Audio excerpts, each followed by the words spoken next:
Welcome home to USA Global TV and Radio, a place where dreams take flight, with authentic storytelling, diverse perspectives and meaningful conversations, where global stories unite and bridges are built beyond all borders. Discover world-class education, entertainment, hope and inspiration. Together, we're building bridges worldwide. Subscribe to our channel, USA Global TV. Download our app, USA Global TV. Be our guest or join our team. Visit usaglobaltv.com. Thanks to our founder and executive producer, Dr. Jacqueline Kerbeck. Music score by Yeffy Tang from Cloud Road Music. Voiceover artist Mike Porter. Creative direction by Paul Garcia. USA Global TV and Radio, your home for global connection. All rights reserved. This video and its contents are the exclusive property of USA Global TV and Radio. Unauthorized use, duplication or redistribution in any form is strictly prohibited.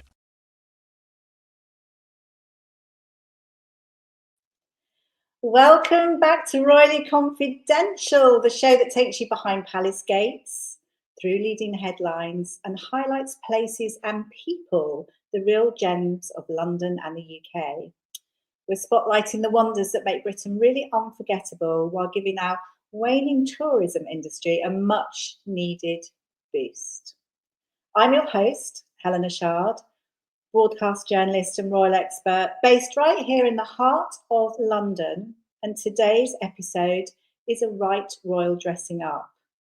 And joining me as always from across the pond is the talented, luminous, award-winning author, humanitarian and creative, a real great spark and inspiration to all. Let's welcome Diane Floyd-Bain to the show. Hello. Hey. Hi. Oh, thank you for that beautiful intro. At first, I wasn't quite sure who you were talking about. You as always. You are so talented, Diane, and the most amazing books. And it's great that you're going to meet Claire Copleston shortly, who is our guest for today, who will be coming on a bit later in the show. Another talented author and a woman that's, is amazing at everything she does. So lovely to see you. I think let's just kick off with a fun fact. I think is what we always do, isn't it? So, yeah. Okay, Diane, brace yourself. This is quiz time. Oh dear. So, which of these iconic landmark buildings is taller? So we've got London's infamous Big Ben. Okay, that's tall. And we have also, or the USA's Statue of Liberty. Oh my goodness. What do you think? Quiz time. I've seen both of them. They're huge. So I'm going to go with the Statue of Liberty. Dun, dun, dun, dun. Dun, dun, dun. On this occasion, unfortunately, do you know there's not much in it? So you're half a winner, I'd say. So the Statue of Liberty is actually 93 meters, which is 305 feet, sorry.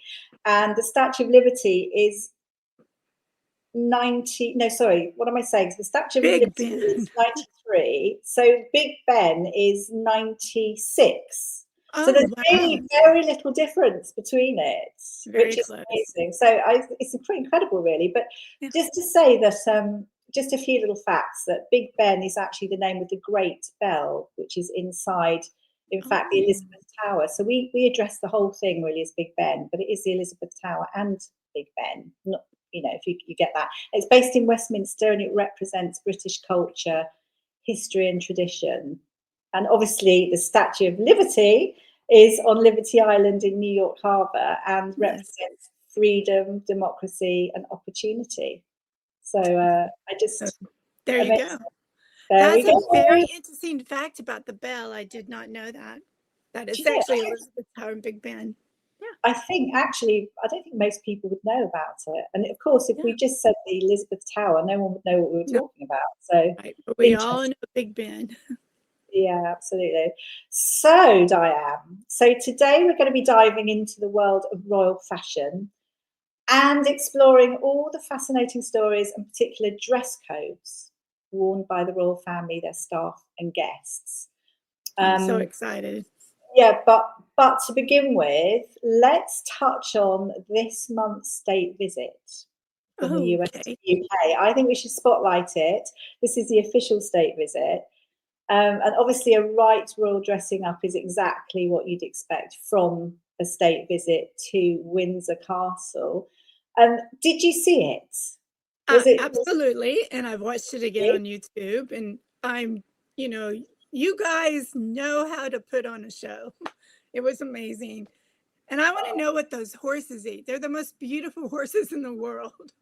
Aren't they? I mean, they really are. Oh gosh, they're kept so well. And they're just like, I mean, I know that we always love talking about connecting the UK and the US. And it's certainly, shining a light on all these wonderful, wonderful events. What did you think? Now, I'm talking about fashion. So obviously the President, First Lady of the United States, it was a real grand affair and pomp and ceremony and hospitality and all the guards of honor and all the fun things. And I think Trump must have been feeling very proud and special, which is great news.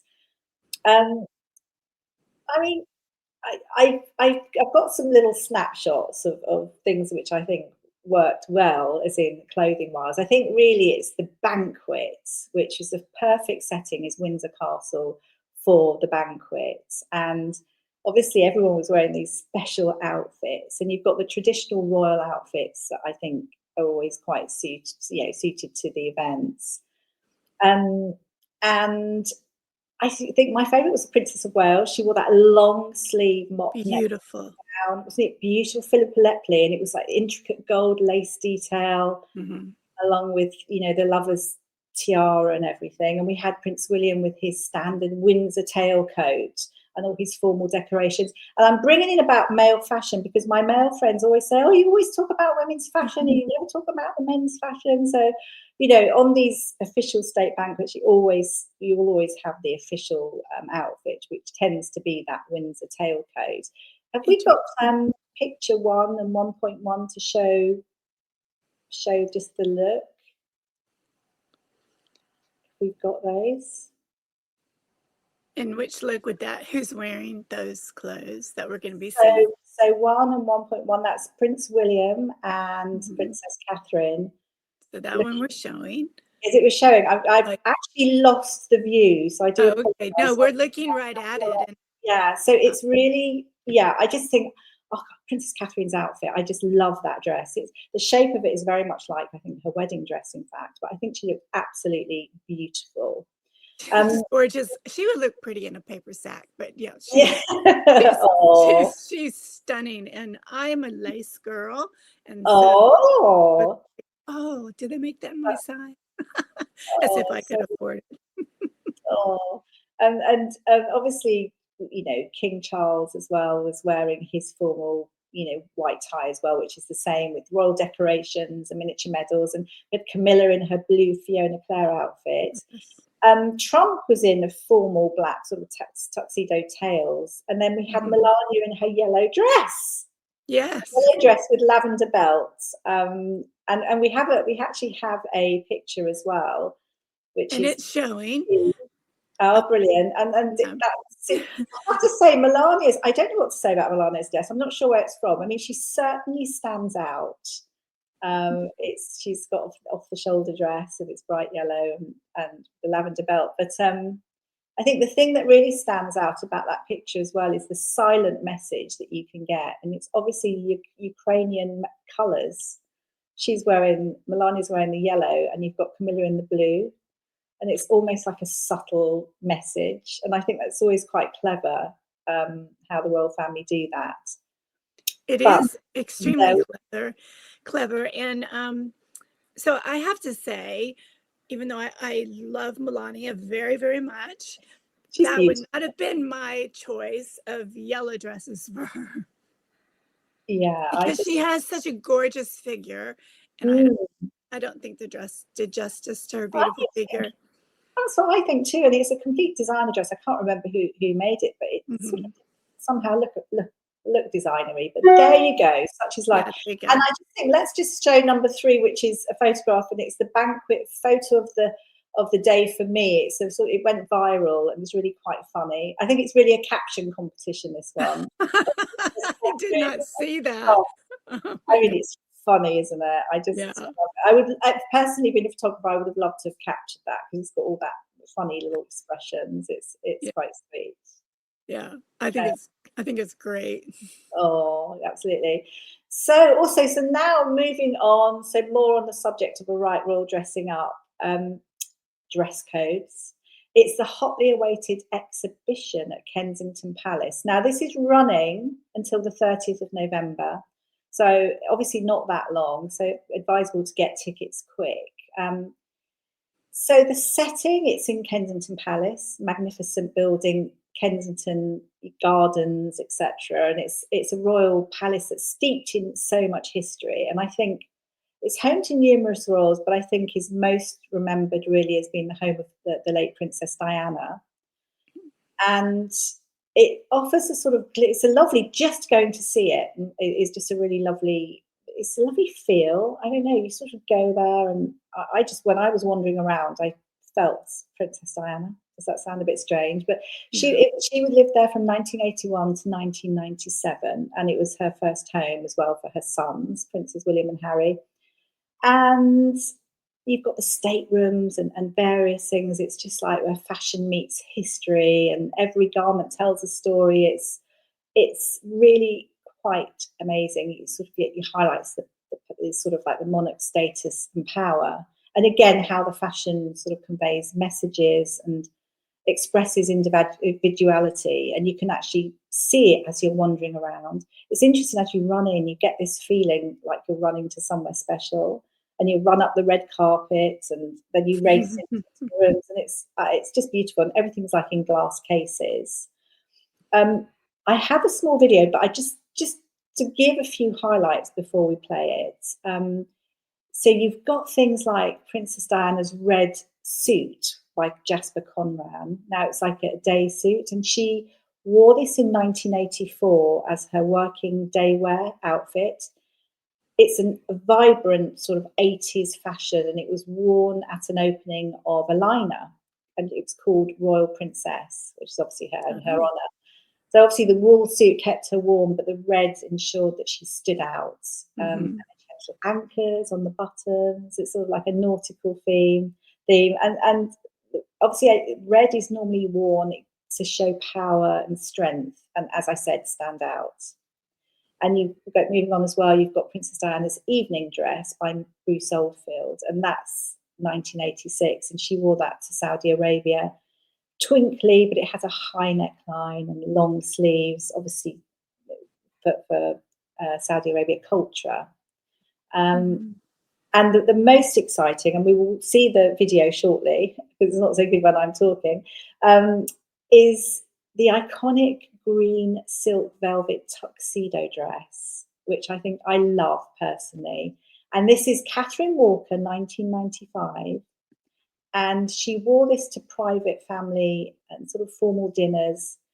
But I think for me, I don't know if you remember Mario Testino's photograph of her in this dress. And it was a real iconic, beautiful picture. It's when she'd found herself, and this is the style she wanted. It was feminine, but it was a mixture of masculine as well, and really, really beautiful. And you've got various things, Duke of Windsor and suits and tartan, Scottish tartan, and Princess Margaret's funky outfits. Let's show the video. Now I have to say, I'm mentioning all of this. I can't see the video at the moment, but I'm hoping that everyone else can. And you know, you'll see in there the dresses I've talked about, and just before, there's also Queen Victoria's mourning dress, which is quite amazing. And it showed her black bodice and skirt and everything, a symbol of the Queen's grief, that she actually, after her husband's passing in 1861, she wore it for over 40 years. Oh my goodness. So, which is incredible. And what I would say about going to this exhibition, you really see how tall everybody is, how thin everyone is, how short. For instance, Queen Victoria was 4'8" and probably was just as wide, had a huge gap. So that was really fun to see. So if we're able to watch that video, that would be great. Here it comes.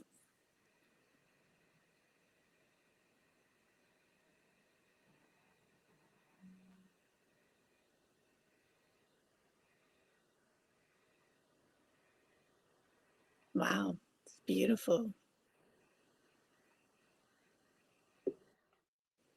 This is really, I mean, I can't see what you're looking at, but you can see it's a really lovely feeling when you're in there. You sort of feel like you're somewhere special. Just gorgeous outfits. Oh, there's the red suit. Yeah, there's the woolly suit and the other one. And then if you saw the tartan and of it's Edward VIII's selection of clothing, because he really enjoyed clothing. But the reason why it's interesting to talk about it is shortly we'll be just talking about a collaboration with younger people. And they design things.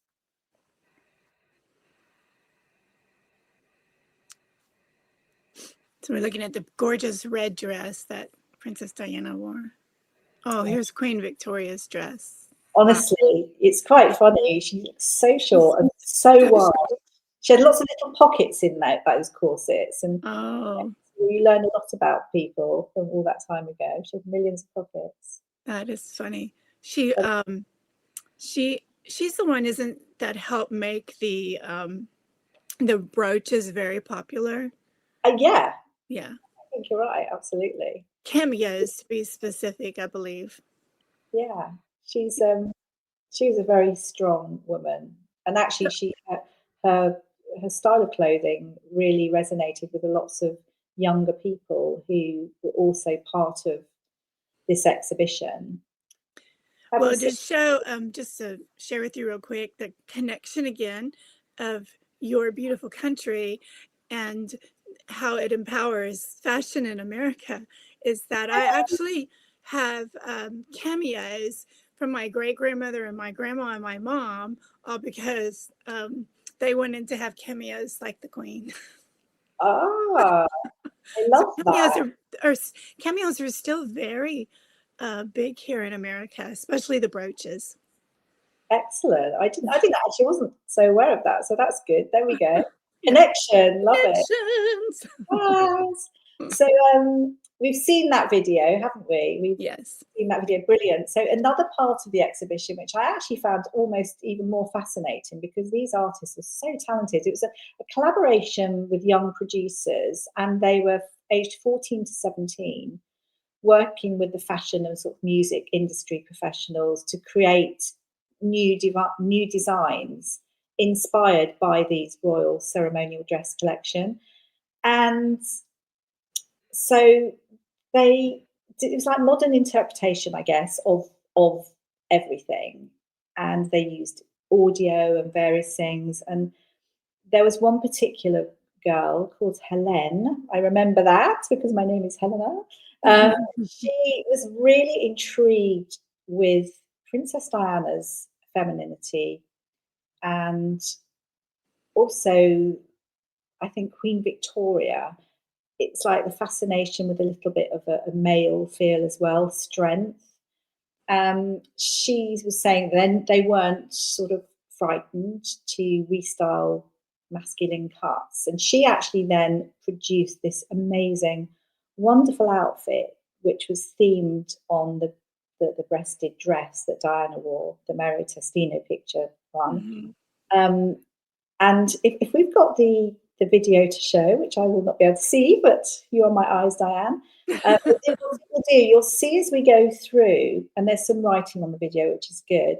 Maybe it could be read out. They've used various things, like so with King Edward VIII, sorry, because not king.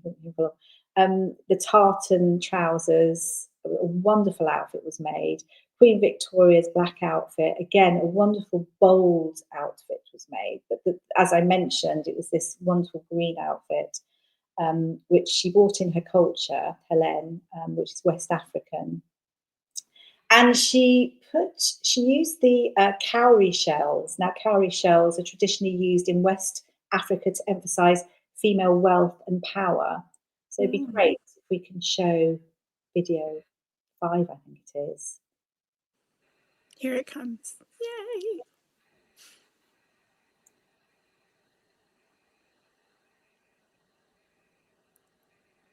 Wow, so many gorgeous dresses. I mean, I just think they're stunning. Not some are better than others, but you'll see the ones I mentioned. But that green one, which is like a long coat dress, but it looks like a suit. That wonderful gold hat. That one's showing now in the blue. Wow. Really, really stunning.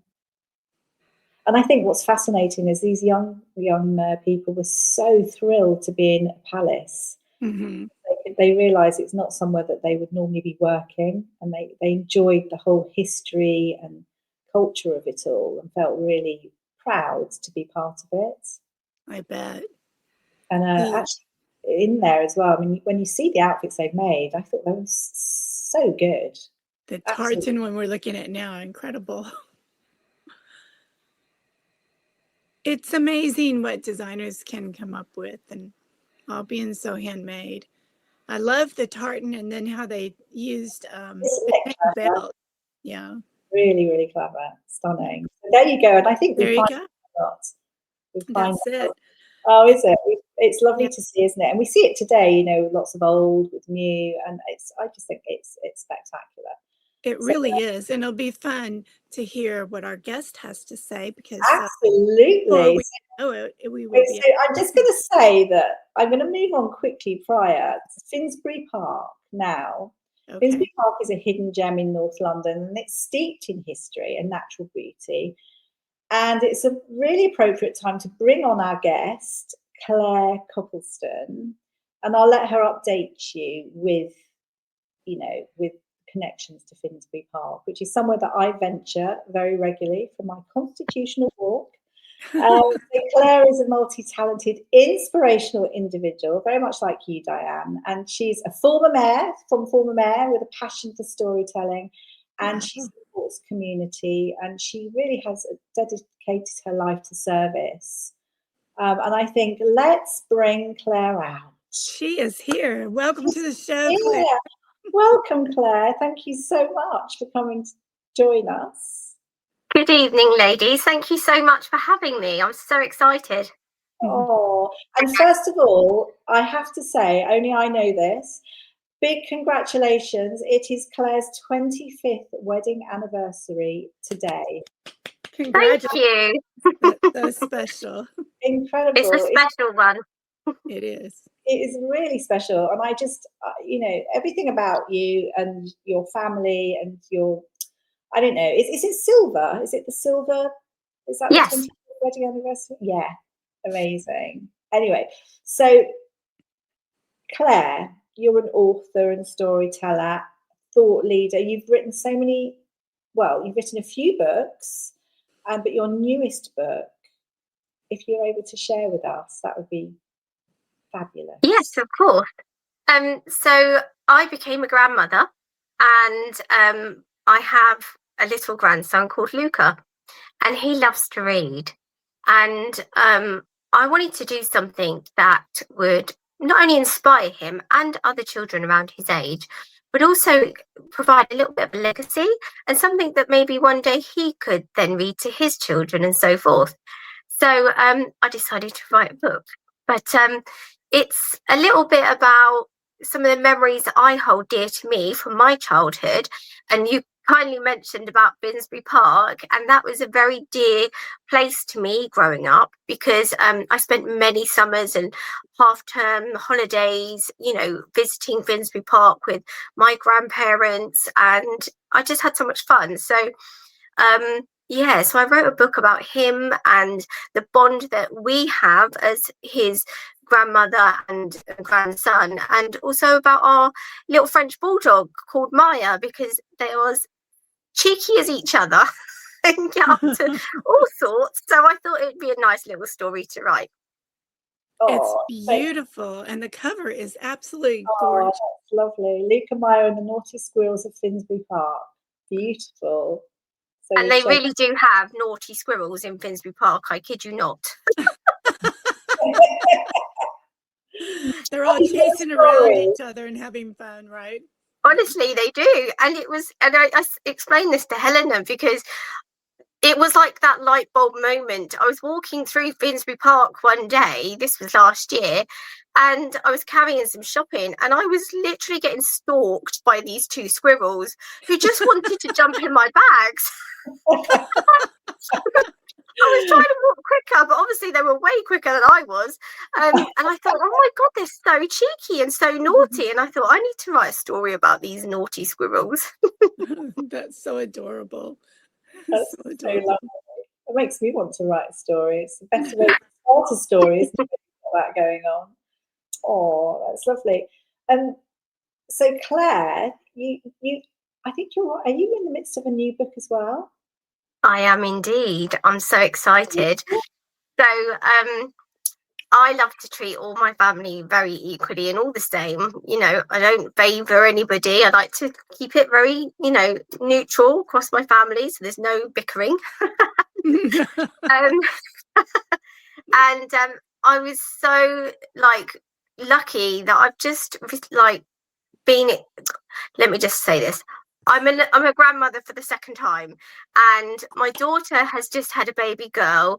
She's just turned 3 weeks old, so little Amora, and she's just so perfect. So I had pre-written a story about Amora during my daughter's pregnancy, and I've got 2 French bulldogs. So she has the other bulldog in her story, but it's a Halloween adventure, and she's the most kindest witch who loves to fly around on her broom with her French bulldog called Hugo. And instead of doing kind of magical tricks and things, she sprinkles random acts of kindness helping people through the night, and it's just such a lovely little story. Oh, that's so sweet. I love it. So Can we purchase your books on Amazon, and the people in the UK can probably purchase it in the local bookstores? Yes, absolutely. So it is available on Amazon, and it's also available online on over 250 bookstores globally. So it's very well accessible. Congratulations. Yes. And can I say, Claire, you are the youngest grandmother. I mean, I have to say, I find this incredible. I do.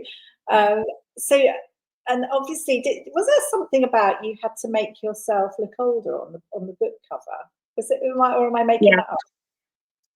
I wanted the story to be as kind of realistic as possible in a animation style.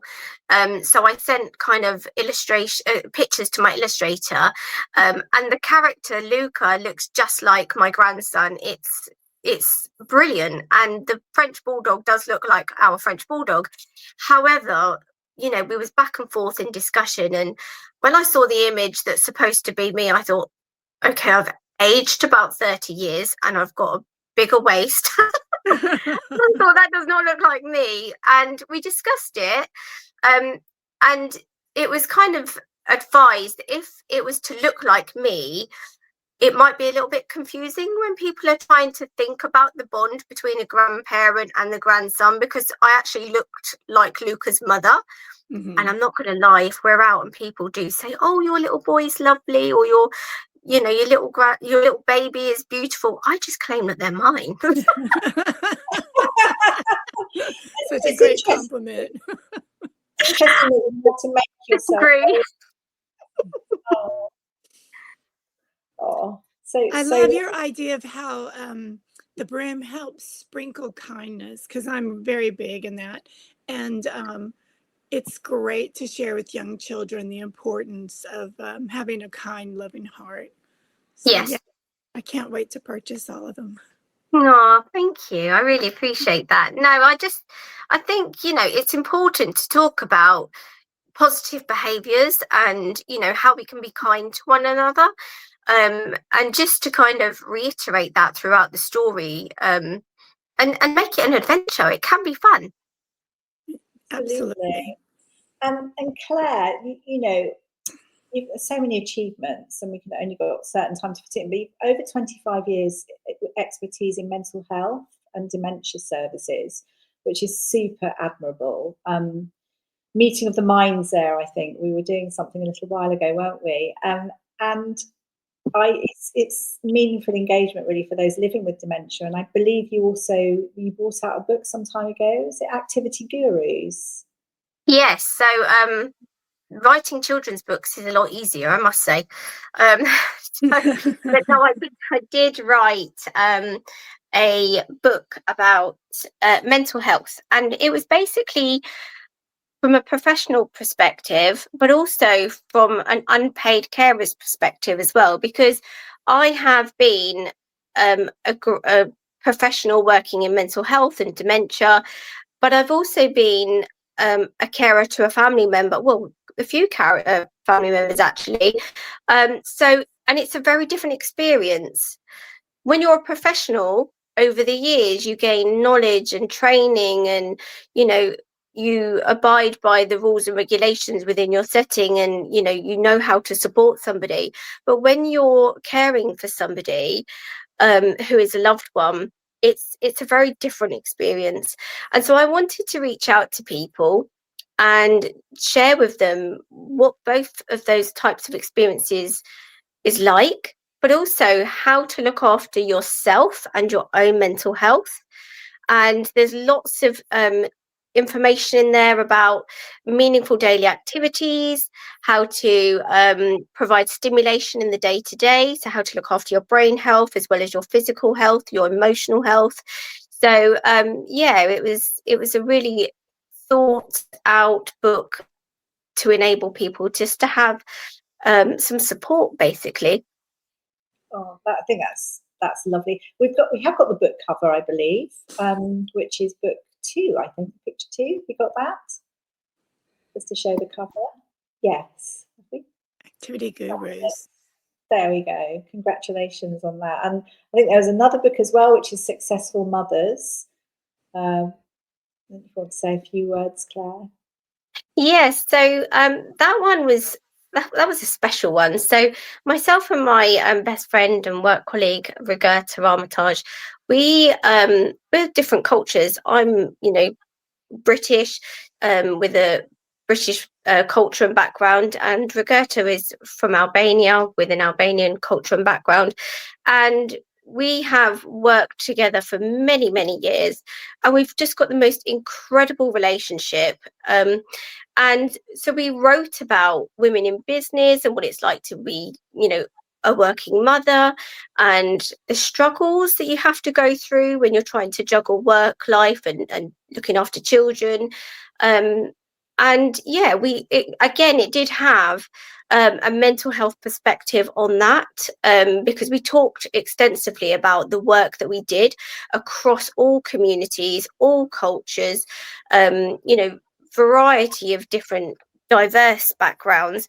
And it was such a successful read, and we got so many amazing reviews. So yeah, that was a really good one. I was very proud of that.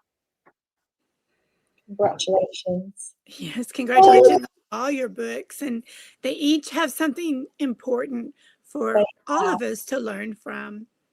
Of course. And if we've got time, obviously I love the fact, so Claire Copleston is also known as Mayor Claire, which I love. It's almost like a brand name now.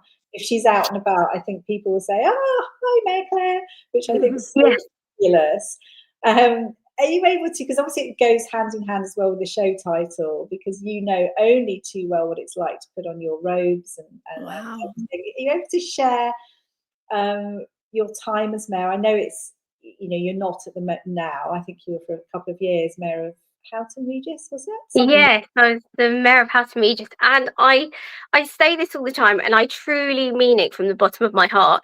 It was one of the best times of my life. I loved every single minute of it. I got to meet the most amazing people. I had the most incredible time, and it was just about immersing myself into so many different community events and supporting people, because not only are you the mayor, but you also become like the head of your council as well. So you're listening to people's views, concerns, worries, you know, their needs. And, you know, I'm really passionate about helping people. So I tried to do as much as I possibly could during my time as the mayor. And I really wanted to build that kind of community cohesion. And so I went to so many events, and I collaborated with so many mayors across the whole of our county, which hasn't always been done previously. And it was just the most magical experience. And yeah, I loved every minute of it. Amazing. Do we have any pictures that we could quickly show of Claire as mayor? Because it's such a wonderful look. And how did you feel dressed up being mayor as well? Well, so you have different outfits, and you know, you don't get a lot of guidance on what you're supposed to wear. So and I was quite a young mayor as well, so it was kind of like, what do I feel comfortable with? I champion dignity and kindness in all that I do, both, you know, in this country and globally. I've been an advocate and a, you know, promoter of this for many, many years. So I always like to make sure that I, you know, come across dignified in how I dress. And you spoke about Princess Kate earlier, and I mean, I just adore her, and she always looks absolutely stunning and like just so classy and just beautiful. And quite a lot of the inspiration of the dresses that I had purchased and wore to formal events and things, I tried to find inspiration from what she used to wear, and take note on the length of the gowns and the dresses that she used to wear, and colours and what's in season. And it's a lot to think about. And then there's hats, because you have to wear a lot of hats for formal events, so then you have to make sure it matches with your outfit. So yeah, a lot of thought goes into it. But I would say that I'm very short, a bit like Queen Victoria, as you mentioned earlier. So I think she's certainly not as wide, that's for sure. No. So I think you mentioned she was 4'8". Well, I'm only 4'11", and so yeah, the regalia. So you saw me in the gown with the chains. I'm lucky it just about fitted.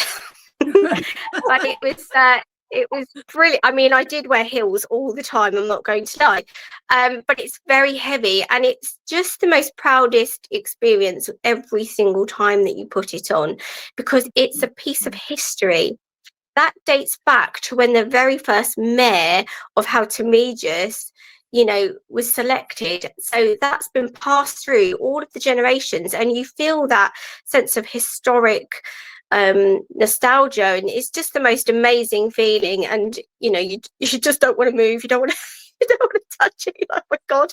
But it's such an amazing feeling, and there's a lot that goes into it. So yeah, it was just a very special experience for me that I'll always cherish.